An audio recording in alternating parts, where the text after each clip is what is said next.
From the world headquarters of Fox News, it's The Kelly File with Megyn Kelly. New reaction tonight after polls push presumptive Republican nominee Donald Trump ahead of Hillary Clinton for the first time ever. A new Washington Post poll showed Trump 2 points ahead of Clinton, marking the first time Clinton has managed to fall behind Trump in this poll, and pushing Trump ever so slightly ahead in the national average of all polls. Look at that.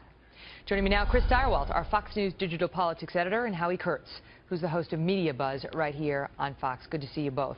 Howdy. Howie, what do you make of this? Well, you know, these polls may prove ephemeral. There may be a Trump bump because of the fact that he's wrapped up the Republican nomination and Hillary is still fighting off Bernie. But they have profoundly changed the political conversation. I mean, the political establishment and the media establishment have confidently predicted that Donald Trump would be a disastrous nominee. Let's see, when was the last time anything like that happened? And now they have to reckon with the fact that, yes, he could actually be president. Chris? Well, look, we are where we were 4 years ago, and we were before that, and every time, which is they both start out at about 45%.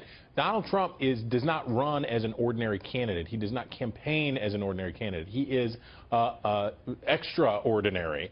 But as it turns out, voter behavior is quite ordinary, and he does look quite a lot like Mitt Romney in terms of the way his support looks. He's a little weaker among Republicans. He's a little stronger with men, a little weaker with women. But as we look across the broad spectrum here, he is functioning right now as a typical Republican nominee, and she is functioning as a typical Democratic nominee. They're just both a little lower because they're unpopular.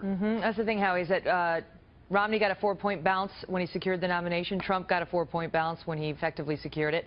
But you look back at this time, May of 1988, during that race, and Michael Dukakis was up 16 points over H.W. Bush at the time. It didn't wind up being the case in November.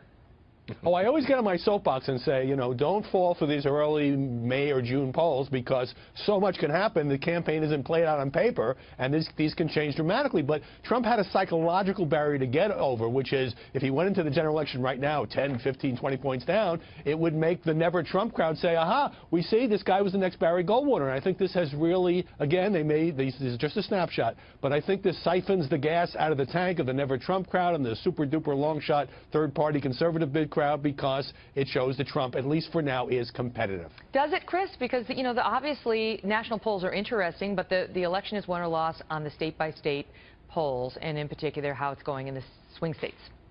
And look, there are going to be different swing states this cycle, and that is becoming clearer and clearer. Going to be what? It's a lot of different swing states this time.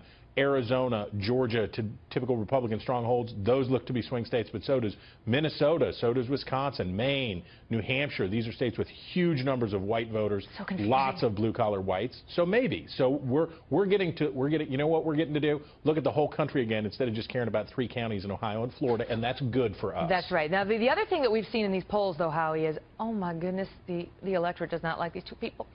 They do not like them. The unfavorables are so high. They're kind of mean. It's Look, kind of it's kind of an unpopularity contest. Yeah, you say, wow, Trump's unfavorables are so high. Oh, Hillary's not very popular either. So presumably, either it becomes a lesser of 2 evils kind of contest, or one of them manages to make the other more unacceptable. It doesn't seem like there's going to be election one on love, maybe more on ugliness. Sounds fun.